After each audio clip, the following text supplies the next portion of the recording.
आलमी कप में रन्स के नए रिकॉर्ड बन रहे हैं। किसने क्या रिकॉर्ड बनाए हैं जानते हैं साथी एंकर शहर से। आलमी कप में रन्स के नए रिकॉर्ड्स बन रहे हैं। साउथ अफ्रीका के विकेटकीपर बल्लेबाज डी कॉक 6 मैचेस में 431 रन्स बनाकर वर्ल्ड कप के टॉप स्कोरर हैं। वो अब तक 15 छक्के और 44 चौके लगा चुके हैं।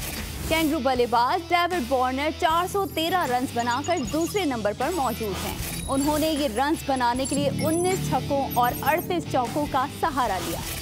इस फहरिस्त में तीसरा नंबर कीवी बल्लेबाज रविंद्रा का है, जो 6 मैचेस में अब तक 406 रन्स बना चुके हैं। रविंद्रा ने अब तक 13 छक्के और 33 चौके लगाए हैं।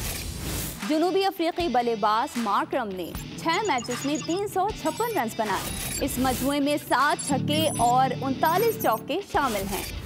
वर्ल्ड कप के 5 टॉप स्कोरर में 5वां नंबर विराट कोहली का है, जो अब तक 5 मैचेस में 354 रन स्कोर कर चुके हैं। उनके इस मजमूए में 6 छक्के और 29 चौके शामिल हैं।